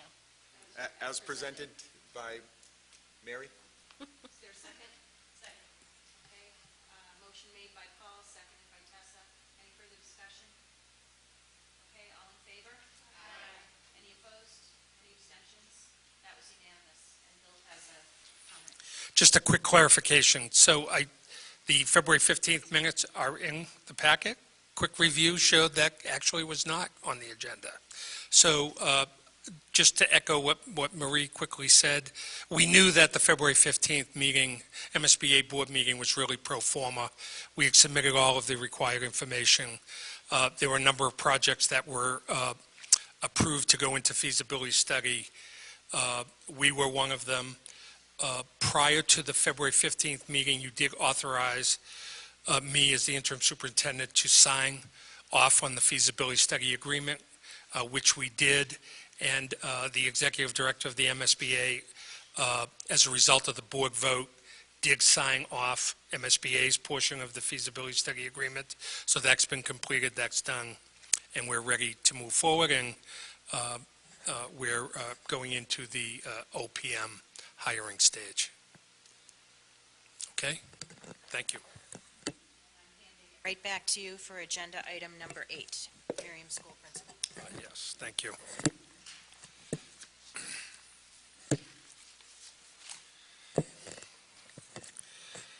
So as you know, Ed Kaufman, longtime principal and faculty member of the Merriam School, is retiring at the end of the school year. You are also aware that under the guidance of Deputy Superintendent Marie Altieri, that a search advisory committee was put in place to recommend finalists to the interim superintendent in order to fill the vacancy. Sorry, can't read my own writing. No, I think if I take them off. In order to fill the vacancy for the Merriam School principal's position effective July 1st. 2 weeks ago, we shared with the Merriam School staff and the parent and guardian community at the Merriam School, as well as our broader community, and school committee was included on that announcement, that Assistant Principal Juliana Schneider has been appointed as the new principal of the Merriam School effective July 1st. Juliana has excellent leadership skills and abilities. Juliana is finishing up her 4th year as assistant principal at the Merriam School, and prior to that taught for 12 years in the towns of North Reading, the city of Somerville, and the town of Wellesley. We're pleased that Juliana will be the next principal of the Merriam School. It was a very complete and rigorous process. I want to thank Marie for leading that process and the members of the advisory committee. They did an outstanding job. And I think we have a really, really fine candidate who has knowledge of the Merriam School, has history, and will continue to do great things for that school. So we're pleased to make that announcement. Okay, thank you. Next item on the agenda is town meeting preparation. Acton Town Meeting starts on April 2nd. Boxborough Town Meeting begins on May 14th. Presenters for Acton and Boxborough. So Amy is going to present on behalf of the committee at the Acton Town Meeting, and I'm assuming I will present for Boxborough unless one of my esteemed colleagues would rather do it, in which case I'm happy to relinquish that responsibility, but I have a feeling it's me. So thanks very much, and I'm sure we'll be working with the administration to put the appropriate materials in place for those meetings.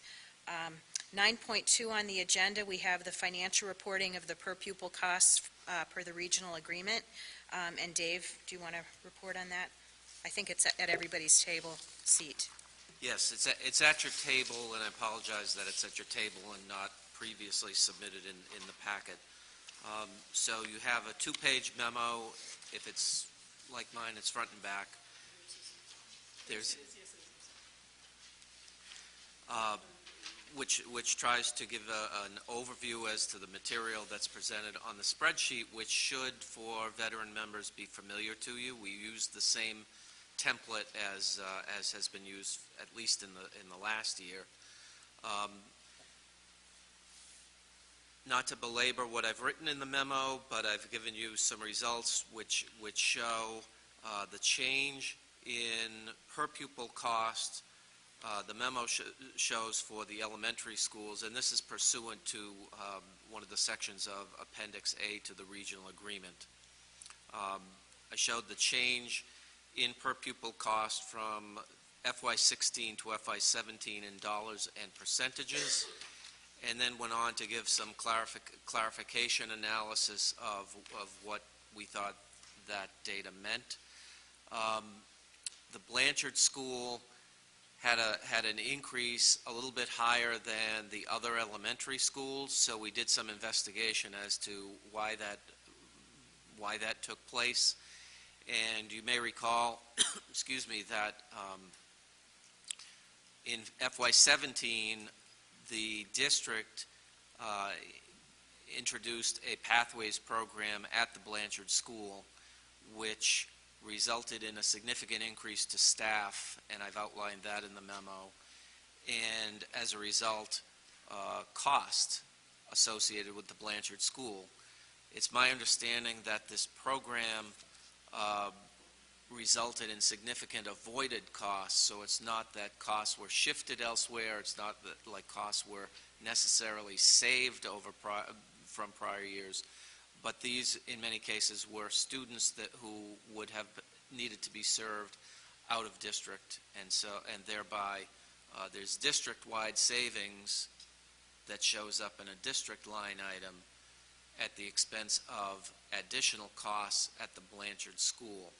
So just looking at the numbers in the chart and on the spreadsheet, you could come to the conclusion that Blanchard's costs went up unilaterally compared to the other schools, but that's the primary reason for it, was the Pathways program. And I closed the memo by showing that for the last 3 years, just the summary difference between Blanchard's average per pupil expense and the average of the Acton buildings per pupil expense. And I skipped over it, but it's also there. This information gets used by the Regional Financial Oversight Committee. I don't believe a meeting has been scheduled, but it will use this meeting to further its objectives in relation to the regional agreement. Okay, thank you. Any questions about that? Mary? I'm just going to add, we are working to schedule that meeting, and that's where we create a statement to be read at town meeting. And so as a committee, that'll be brought to us the meeting right before Acton Town Meeting that same night. So it'll be similar to past years, a brief statement. So, thank you. Thanks. Dan? And thanks, Dave. What Dave said is very important, why Blanchard went up, and people are going to look at the numbers, and then they might complain. So it might be good to have some bullet points that explain, because you also have, say, a Conant, they'd be higher, or Gates than Douglas because of the ELL numbers as well. So those things are probably important to put down here so that people don't think that we're spending more on one school than another school. It's just that some schools offer different programs, and as a result, that you might have, because the teacher ratio is very different at Blanchard because you have the Pathways program. Mm-hmm. So those things are really important that parents should understand, because they're only going to see that one number. Yeah, that's And a good point. we need to have some backup to say they're not getting more, it's just the way the numbers line up. Yep. Thank you. Good point. Any other comments? Paul? Is there any way to tease out the pathways to get a non-pathways comparison? My feeling is that would be really difficult because you've got other programs at other schools as well. Yeah. So can I say the intent of all this analysis, and it's only done for 5 years under the new agreement, is because initially, prior to regionalization, Blanchard was operating at about 44% higher than the Acton schools. And now it's operating 12.8% higher. And so the regionalization study committee wanted to see that difference come down, and it has come down. And it's just a lot of work for something that is just to prove the point that's already made. Yes. And I totally agree, and I like these numbers, and I totally agree. I'm just saying any Acton parent's going to look at this, and we need to just make sure that they understand that more money's not being invested in Blanchard, that it's just the Right. programs that are being run there. And Because- we can do that through the presentation. Yeah. Yeah, exactly, just some Well, explanation. And this is the only time this gets presented. To the towns, it's a very brief statement that basically says, we've achieved our objective of reducing the cost of Blanchard. They have seen this. This is our third year of doing this and the differences by schools. Because we've talked about, okay, you can pull out these special programs, but then do you start apportioning and waiting for the proportion on IEPs? And how far do you go for an exercise where the point is already achieved? So. Okay, any more comments on that? Okay, so we'll move on then. Thank you very much, Dave. We've done, let's see, town meeting, we took Bridget, care could of... I chime in for a second? Sure, I have Marie. answers to a couple of the questions that came up about the kindergarten report, if you don't mind. Yes, me sure. Just jumping back to that for a Absolutely. second. Yep. So the kindergarten, Deanne, you asked how many Boxborough students requested schools in Acton, and the number is 4. So 4 students who live in Boxborough, their first choice was a school in Acton. Acton students whose first choice was Blanchard, there are a total of 29, 9 of whom are siblings. So 9 are in because of sibling priority. And Tessa was exactly right, there are 74 Acton students currently at Blanchard, which is phenomenal. And Paul had sent a question in advance about, of the 29 Acton students who chose Blanchard as their first choice, is there any demographic or geographic information about them? Geographically, half of them are from West Acton, but half of them are not. And the rest of them are split sort of between center and north, okay? Wow. And then ethnically, it works out the same as every other school, so. Thanks, Marie. Thanks. Okay. Now we have subcommittee reports. Policy is first, and we have a new section 504, file IHBA, second read. Dawn. Yes, so we presented this the first time, it was a long time ago, February maybe? Like February 1st. So we're coming back to this one. If there's any questions, I'm happy to answer them. Oh, first read, 2/1/2018.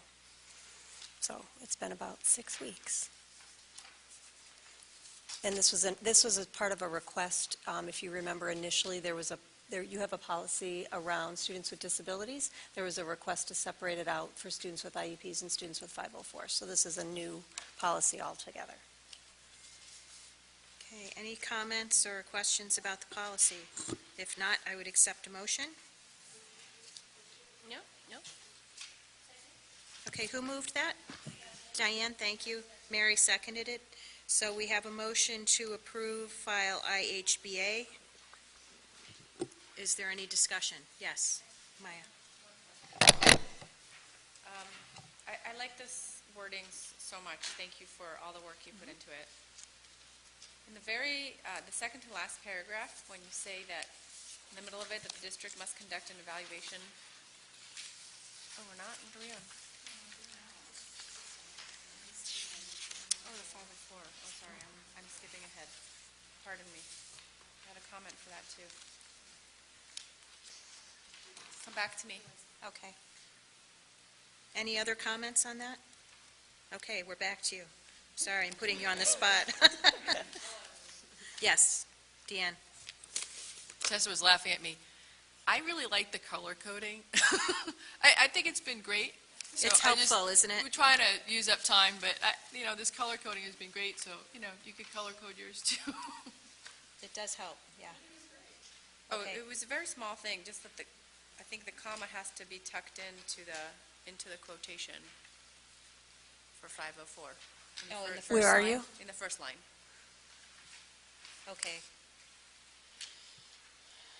Yes, it does. Commas Okay. are very important. Okay, any further comments? All right, all in favor of approving file IHBA as amended? Aye. Any opposed? Any abstentions? Okay, that one's approved, thank you. And now we have a first read on file JKF, which I think was on our table. It is, it's on your table. Yeah. It's slightly different than the packet, the one in your packets, because I received some feedback from Mary and Diane, some questions and some feedback today. So the changes from the ones you have in your packet to today's are in bold and underlined, so you can pull them out easily. This is as a result of our CPR visit from last year. We did not have solid, or the department did not feel like we had solid pieces in our student handbooks regarding procedures for students with disabilities who are suspended for 10 days or more. And that's probably because we don't suspend students a lot here, which is a fantastic thing. So we didn't really pay a lot of attention to it. So the department found it when they were visiting and looking at a lot of our artifacts. And so this is an attempt to take our existing policy and sort of bring it up to speed with the language the department wants to see. Okay, thank you. So this is a first read. If there are any comments on this, you can send it to the policy subcommittee or to Dawn, and we'll look at it at our next meeting. Okay, next item on the agenda, school committee reports. MASC, MASS Summit on Poverty. Diane and Tessa?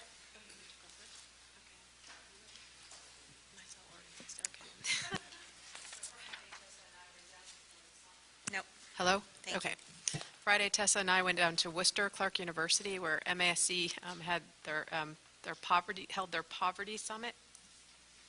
And we went,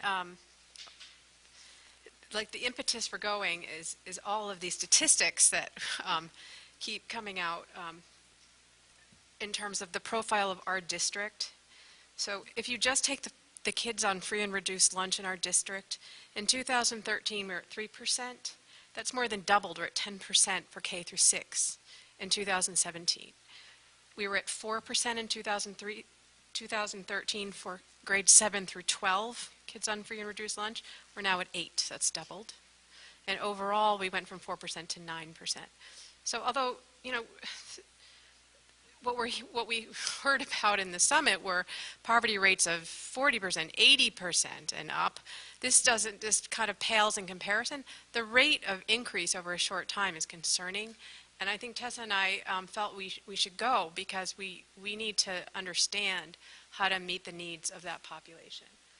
So do you want to take over? Or, okay, I can jump in if I want. So some of the things that they talked about, given that we don't actually have nearly as high a percentage of students as like Brockton had, like 81% or something like that. But a lot of what they talked about actually spoke to me, and I think Diane, about a lot of our high needs population. So one of the things that was most impactful was the main speaker, what was his name?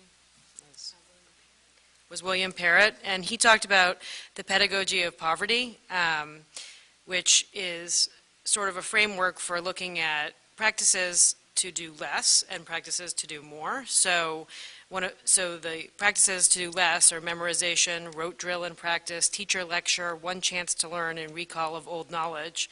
Whereas the practices to encourage more of are curiosity, engagement, choice, effort, problem solving, and building new knowledge. This really spoke to me as something that we would hope to have support our educators in, because it speaks to a lot more than just the kids that are in poverty. So that I thought was really impactful. And then one of the other things that we talked about as little breakout groups was sort of the hidden costs of public education, and that as a school committee I think is something that we have to think about, things like athletic fees or field trips. I know within the joint PTO we've talked a lot about the cost of things like Nature's Classroom and how every year there's more and more kids who really can't afford it and are asking for support with that. You know, the yearbooks, spirit wear at schools, stuff that we might not necessarily think about that a lot of kids end up being left out of because, you know, it's embarrassing to have to ask for support with those things. And a lot of times there's families that are struggling that don't qualify for free or reduced lunch. And, like I know with the athletic fees, that's what it says right on there. If you qualify for that, then you can apply for this. And there's a lot of families that struggle with, a $250 athletic fee plus the cost of the uniforms and things like that. So all of the communities that we were with were talking about those kind of things. But as a school committee, I think that was something that was impactful for us. Add to that.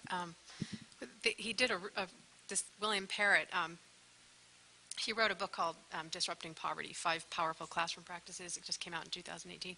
He had us all sit down and say, what do you pay for? And we all just made this list, and it added up to like thousands, in some cases, thousands of dollars of out-of-pocket expenses that you don't even really think about, that families living in poverty just are it's really just out of their reach. What struck me about this presentation was that Dr. Parrott really talked about how these high poverty schools were also high achieving schools. That's what he's done. He's like, how do we disrupt the cycle? And so he looked for schools that were high achieving and high poverty, and like what made them so. And so what made them so, according to his research, were 2 factors. One is community school partnerships, many times to provide for the physical needs like food backpacks and experiences like with extracurriculars and enrichment and access to that. And the other was building a school culture, which I thought was really interesting. And so he talked a lot about like making a commitment to equity, which really resonated with us because that is a goal that we have. Offering professional development on best practices, and just creating a school climate and culture that supports this population. So it was just very, very interesting, and I think Tess and I felt like it started a conversation that will definitely take place in years to come, and probably more immediately than that in this district. So it was time well spent. Thanks very much for attending that. There's also on Sunday in Concord, the Mass Coalition for the Homeless is doing their 13th annual forum on family homelessness, and the focus of this year's forum is the effect of homelessness on children. So that's being held at First Parish in Concord, and it's in the afternoon, 3 o'clock, Sunday, March 18th at 3 o'clock, and it's open to the public if anybody's interested in that. So, and Dawn. I just wanted to add that at our last SEED training, which is the cultural proficiency training that all of the leadership team is going through, we were actually asked to identify some of these very same things. So I have a picture of a chalkboard I can send to you all of the things that we brainstormed, and they included athletic fees and 20 binders at the middle school, and band where you have to take lessons and all those kinds of things. So how do those stack up, and where might we be able to start chipping away at it? So we're having similar conversations too. Thanks. Dan? So I know I'm not going to be in the summer session, but it brings up, from what you were saying, it brings up something that we've been bringing up a few years, and the PTOs have brought it up in regards to assistance for scholarships, basically, at the school, because right now PTOs subsidize scholarships, which is a hairy thing, right, at the elementary school. So I don't know if in the summer session it can be discussed, that type of thing, as well as I know that it's been brought up a few times, the access to community education. So community education does fall under the umbrella of the Acton-Boxborough Regional School District, yet it doesn't fall under the umbrella of assistance, right? So for after-school athletics, right, you don't actually have to qualify for anything other than you speak to your athletic director, and he's very good about working out something to make sure that that child can participate in the sport. But in regards to community education, which is, it's a huge thing, but it's something maybe can be discussed in the summer session. There are a lot of families that don't have access to a lot of the community education programs, especially for K through 2, that would be great opportunities for those kids. So just something to think about for a summer session. Okay, thank you. All right. So next item on the agenda is the ALG meeting on 2/28, and there's minutes in our packet. There are minutes in your packet, and the agenda self-explanatory if you read through the minutes. Basically, the ALG was able to wrap up its FY19 work, and will reconvene at some point after town meeting for next year. Okay, thank you. And now we have a consent agenda. I'll go through the agenda and read the agenda items. If anybody wants any of them held for discussion, let me know, and we'll hold that. I am going to hold the 2:15:18 minutes because we have one comment on that. Other than that, we've got statement of warrants and approval of minutes on 3/1/18, 2/28/18. Okay, we have donations to our schools. We have an ABR PTSO grant of $1,500 to the high school for Community Service Awards Night. We have AB Boys Basketball Boosters, $621, and an AB Colonial Club $2,100 donation to the high school for cheer gymnastic team mats. We have Blanchard PTF donation of $3,750.60 for iPads and covers at Blanchard. And then finally, we have a high school field trip to France, April 9th, 2019 to April 18th, 2019. Okay, so we're just holding the one set of minutes on 2:15:18. Other than that, can I have a motion, please, on the consent agenda? Paul? Move to approve The consent agenda. the consent agenda with particular thanks to Schlumberger Dahl, the PTSO, Applied Materials, ExxonMobil, the AB Boys Basketball Boosters. Did I leave anyone else? AB Colonial Club. AB Colonial, I'm sorry. Second. Okay, Paul made a motion, Mary seconded to approve the consent agenda. Any further discussion? All in favor? Aye. Any opposed? Any abstentions? Okay, that was unanimous. And now we have to approve minutes from February 15th, 2018, and there's one correction. Beth, would you mind reading that correction? Thank you. So on the first page, the budget presentation part, replace the last two sentences of the second paragraph with the applicant reporting the assessment as a tax rate for Acton and for Boxborough in addition to current reporting. The tax rate computation will be performed by dividing the assessment by the property tax value, equalized valuation, but would not include the Minuteman assessment. We urge the committee to include school tax rates in the presentations to Acton and Boxborough and its recommendations. And that's just Okay, thank you. Are there any other changes to those minutes? Okay, could I have a motion to approve the minutes of February 15th, 2018? Paul made a motion, is there a second? Second. Mary seconded. Any further discussion? All those in favor? Aye. Any opposed? Any abstentions? Okay, that was unanimously approved, thank you. And now we have the FYI, and I just want to note that it's 9:14, we're 1 minute ahead of schedule, according to the agenda. There you go. Good job, Bridget. Just a couple of notes. On the FYI, there's a list of other donations that have been made. These donations all total $500 or less, and as per school committee policy, donations in that range, the superintendent accepts on behalf of the committee, and we thank them when we do that. And then before we adjourn, just a note on next meetings. There is not a need to have a meeting, so we've been holding March 29th as a placeholder, so there will be no meeting on March 29. But as Mary alluded to in an earlier comment,